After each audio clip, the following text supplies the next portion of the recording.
Evening all, and welcome to episode 1 of the Weekly Biscuit, where I will be looking at some of the recent news stories and aspects of the culture war and comment on them. So it's much like everybody else who's done this, from Sargon, the Britisher, Computing Forever. Yeah, I'm just sort of falling in rank and file with everybody else. But I'll tell you what, the difference is it's me doing it. I'm sorry, I'm recovering from a cold as well, and my reduced output lately. So let's crack on with some things that have caught my eye this week. There's a few issues. First of all, the State of the Union address. Now, this was always a tricky one for the president because we're used to a bit of theatrics in our parliamentary system. But in America, it really is the State of the Union where the theatrics take place, and the Democrat women all came in their white jackets and their badges, looking like a cross between the Stepford Wives and Starfleet Academy. Now, they mostly, during Trump's speech, sat stone-faced, arms folded, unmoved. In particular, Alexandria Ocasio-Cortez. And what Trump was doing was that he was giving a kind of overall positive message. Of course he is, he's the president, that's what the State of the Union is about. But he was saying things like, more blacks, more Latinos in work, unemployment rates for those two minority communities have gone down. You would think this will provoke even a polite round of applause, a kind of general, even if they don't like Trump. But no, they're all stone-faced, unmoved, including AOC herself. They only really came animated when he said, and now more women in Congress than ever. Oh yeah, then it's yay us, it's Team Girl. And that's when they become animated and cheering, and Trump played it masterfully. You're not supposed to like that, are you? But look what I have given you on my watch. And he totally won that round. And even Ocasio-Cortez got up off her feet and cheered and was smart. Now, this is a huge mistake by the Democrats, those Democrat women, because what they've done is that they've visibly revealed to the public that they don't really care about these minority communities, helping the black community and the Latino community get into employment and bring those unemployment levels in those communities down. Likewise, Trump mentioned sex trafficking. They were unmoved by that, but they only become animated when it's about themselves. So they came across as extremely selfish, and I think this is something that can be exploited. I think if you are daring to take on AOC in the culture wars, I think that's a tack you can take. Well, you only really care about yourself. Then you've got the Nancy Pelosi clap, very trendy at the moment. Millennials love this, if you want to show resistance, the Pelosi clap. Speaking of AOC, she also released her Green New Deal. It's been getting a bit of press. Now, if you're on the centre or the right, you just look at this and say, well, this is just socialism with the trappings of green politics wrapped around it. But there was that clause right at the end that said, guaranteed federal income to those who are unable to work and also unwilling to work. Unwilling to work. Well, a lot of people made a big deal about that. Then her people said, no, she never said that. That was never in the document. No. All lies from the far right, alt-right, chattering crowd. No. But, people are a bit tech-savvy, and they've managed to screen cap and find the original clause in there, say, unwilling to work. So it really did exist. And I think that's an own goal from her. That's something else that can be exploited. If any interviewer worth their salt wants to press her on it, on her policies, that's something that they can really make a meal of. The trouble is, who is going to put that to her? She's not going on Tucker Carlson. I tell you, she's not even going to go near Andrew Neil. She's not going to go near any interviewer of that caliber. Anyway, moving on. Let's talk about the progressive left and their war simultaneously on both ends of the age spectrum, babies and old people. Now, we have Jamelia, saying that perhaps people over 60 or whatever the age she gave, but they shouldn't have the right to vote because they're not going to live that long, and it's the young people who have to live with the consequences of decisions made by old people. Well, I've got news for you, Jamelia, and also Charles Corrin, Hugo Rivkin, who've floated this idea out, and Polly Toynbee, of course, is that it's a collective. Old people don't make all the decisions on behalf of everybody else. They're just one demographic, and they're making their opinion known, and everybody else can make over the age of 18 can make their opinion known. It's just that old people tend to be more motivated to get to the dispatch box, or not the dispatch box, the ballot box. Um, so that's how come they make. They seem to have a disproportionate representation in politics. That's because they bother. They get off their arses and actually do something about it. And the weird thing is that on Twitter and other social media, I get, "Oh, you old person, you old gammon." Right? I'm not that old. I'm middle-aged, but it's just weird how basically whenever I'm arguing with somebody from the left or FPPE, I can predict that within 3 tweets they will just go for a personal ad hominem attack on me, and it's usually about the my age. As I said, I'm not that old. Second of all, the fact that I'm overweight. Okay, I fess up to that. I am working on that. Got to cut out the biscuits, haven't I? And just a few other things. I'm white. I got glasses. This is stuff I used to hear back when I was at school.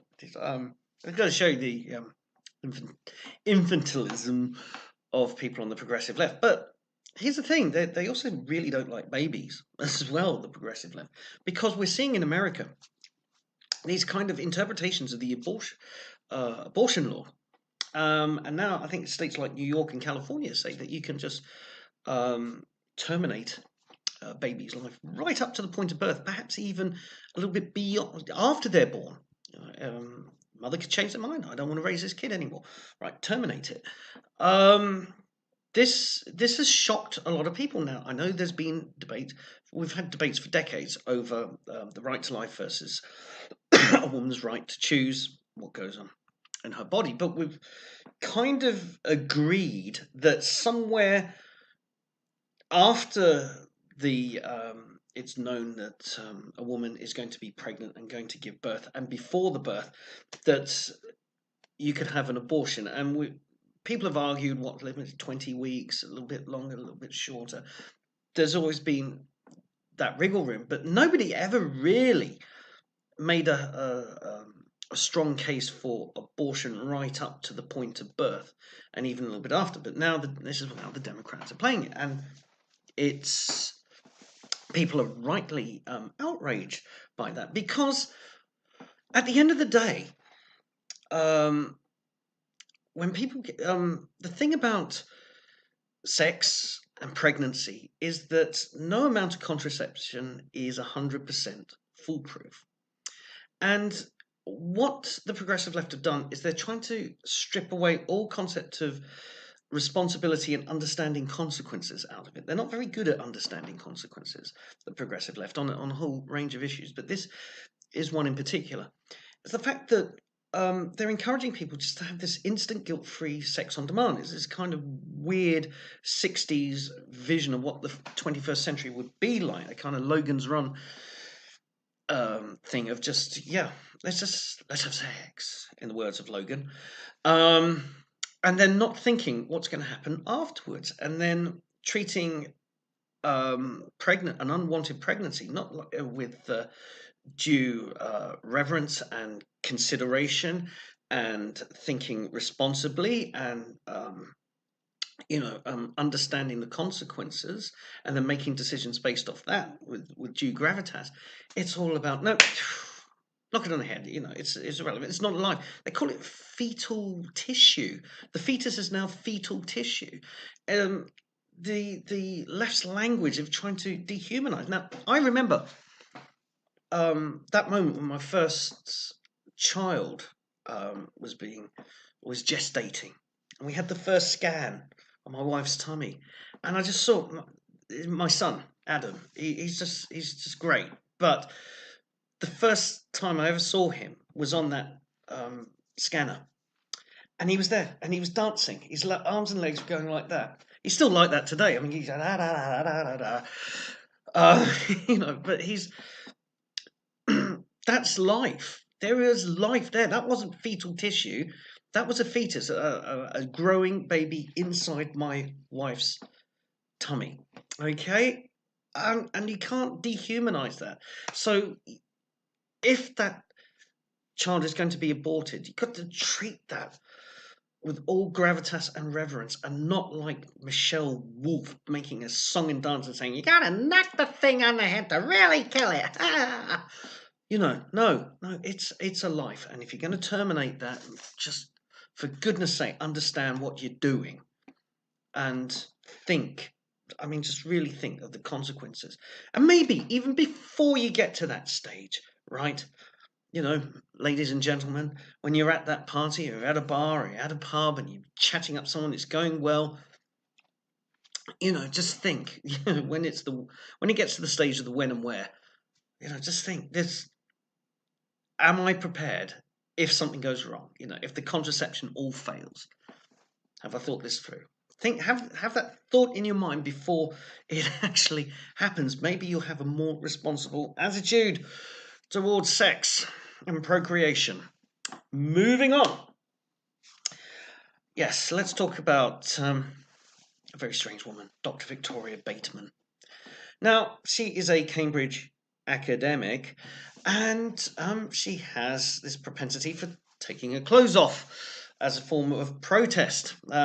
This time it is Brexit leaves us naked. So she has that written all over her body, and she gets her friends and her colleagues to sign various parts of her body. Nobody signed across her bottom, I noticed. But anyway, she's there in the buff, and this is a protest and not some kind of deranged exhibitionist fantasy that she has. And she's made the news. I don't know why. But she was interviewed on Radio 4's Today programme by John Humphreys. The guy's old, watch his ticker. But she was there, she had her coat on, and then she took the coat off and did the interview on radio. A naked interview on radio. What's the point? But some lefty said, "Oh, she's smarter than you think," because there was a webcam in the studio, and that went out on the BBC's website. Only you've seen the footage. It only goes from there up, so you don't see anything. You don't see the messages either. So yeah, Cambridge academic doing a radio interview in the nude.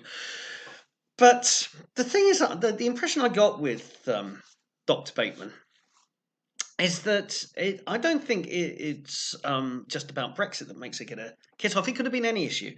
Austerity cuts leave us all naked. Way, the A303 Stonehenge bypass leaves us naked. Way, fishing quotas leaves us naked. Way, dredging the Avon and Somerset Canal would leave us naked. Woo, it doesn't matter. She will get her kit off.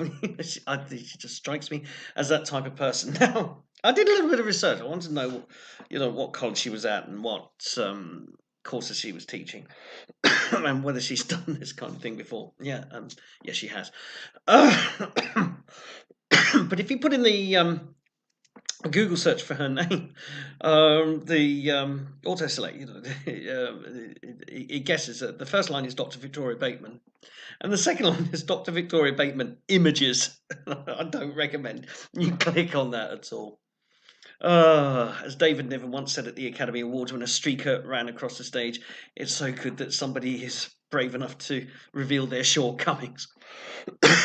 Anyway, I'm going to move on now to the last item on the Weekly Biscuit, which is a tale of two Jacks, Jack Conte and Jack Dorsey, who have both deigned to come out from their ivory towers to speak to us, the little people on internet land.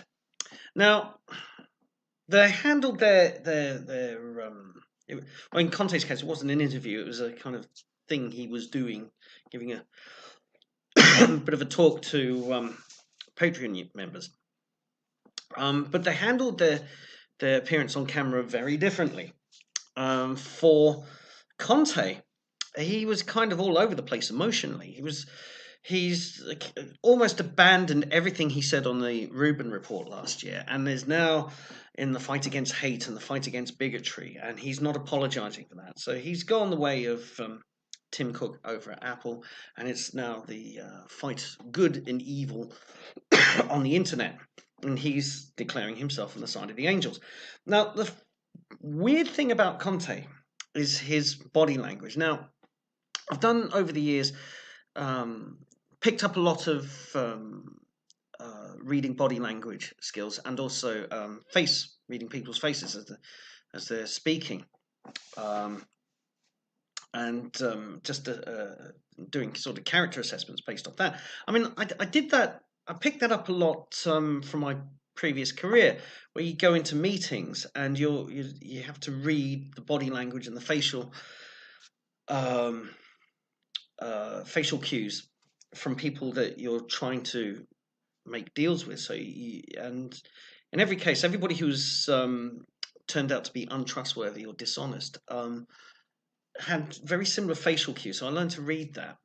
And this is what I'm getting with Conte. I've met so many people who kind of look like him. I mean, pretty much the eyes and the mouth as he smiles, not necessarily the lack of hair and the beard, but there's something about his face itself which I've encountered many times.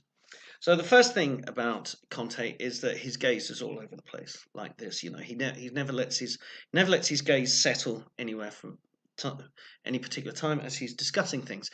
This is somebody who doesn't like making eye contact. I picked this up when he did the interview with Rubin. He wouldn't look Rubin straight in the eyes when particularly when revealing the big stuff. When it was the trivial stuff, he would look at Rubin, but when he was talking about we will never ban people on Patreon for stuff they do elsewhere, he was just looking all over the place.